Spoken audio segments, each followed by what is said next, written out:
students, now let us proceed in chapter number 10, the executives. Now second part, last time we discussed there are three parts, organs of the government. Number one, that was the first organ, that is legislature. Yesterday already completed the legislature at the state level and at the central level.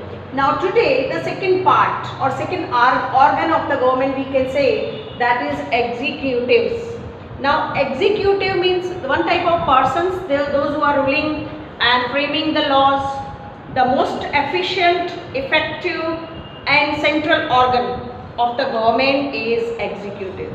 Union executive means central government, political executive comprising administration of the Prime Minister and cabinet of ministers, then President, Vice President and bureaucrats. Political and administrative executive officers and employees are in direct contact of the people. The people are influenced by their work. The executive implements the laws framed by the legislature. So they are implementing the laws which are made by legislature. The administrative executives carries out the work of implementing the policies, programs and planning done by government, keeping in view the aspiration and expectations of the people. The political executive changes every 5 years or if the power is given up, whereas the administrative executive is formed by permanently appointed bureaucrats and hence it is permanent.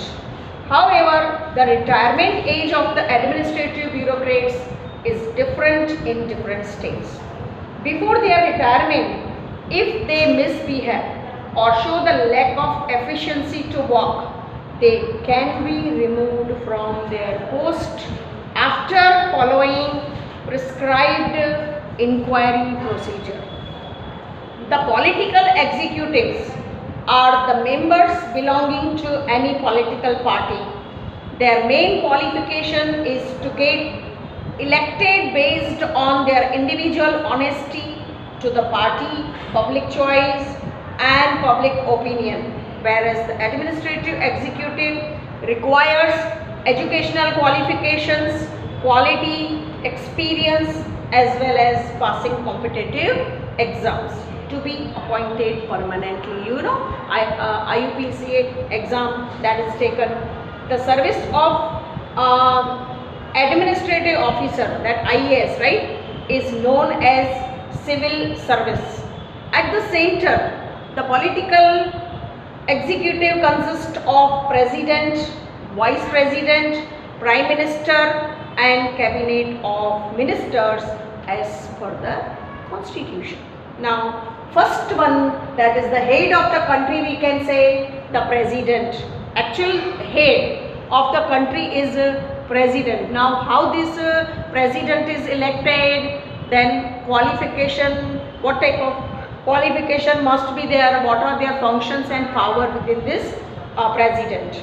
President is the constitutional head of India.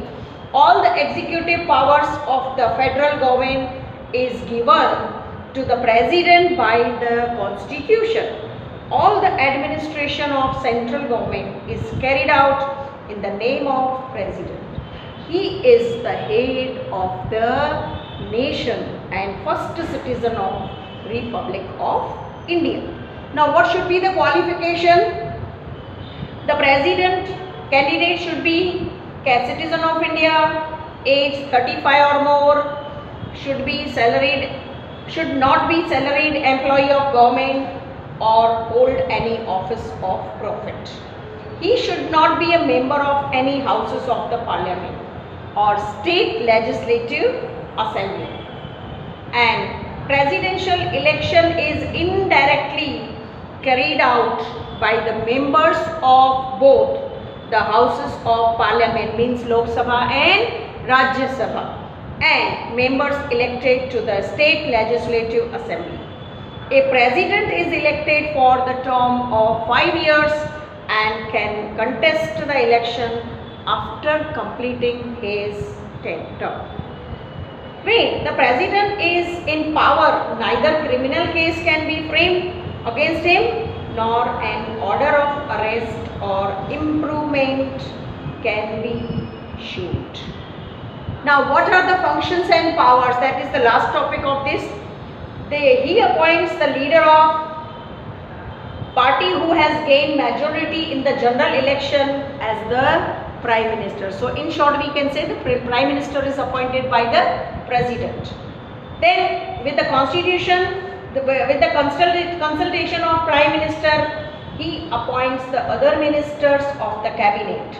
He administrates the oath and distributes the portfolios to the minister. हर एक minister की शपथ दिलाना, उनको अपना काम सौंपना, उनका department. As long as the cabinet enjoy the support of majority members of Lok Sabha, the president can not dissolve the cabinet. President is the head of defence force of the country. The president has the power to declare war, cease the war or conclude treaties with other countries. He appoints the judges of Supreme Court and High Courts, Governor of the state, Attorney General, Comptroller and Auditor General. He appoints the head of the Defence Force, appoints the chairman of Union Public Service Commission UPSC and ambassadors to various nations. Thus, vast authorized executive and administrative powers are vested in the President.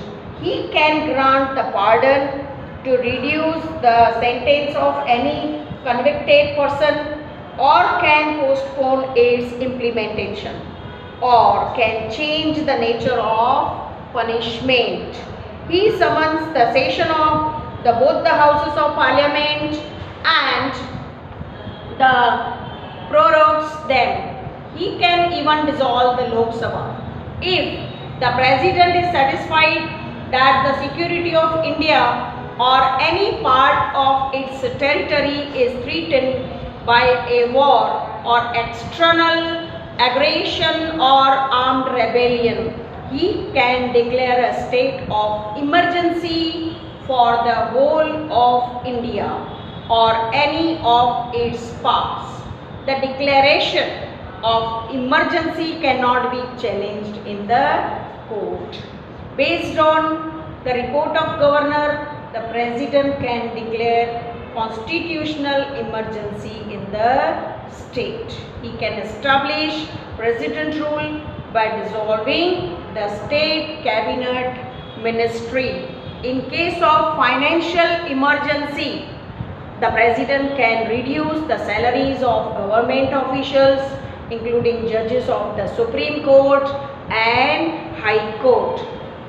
Though the president has vast executive and administrative powers, and though all the administration can be considered in the hands of president only and done in his name only, in reality, the Prime Minister and the Council of Ministers enjoy these powers. So, in short, we can say actual head is the President, but all the functions are mostly done by Prime Minister and Cabinet Ministers. Okay, so today you have to prepare the short note on President.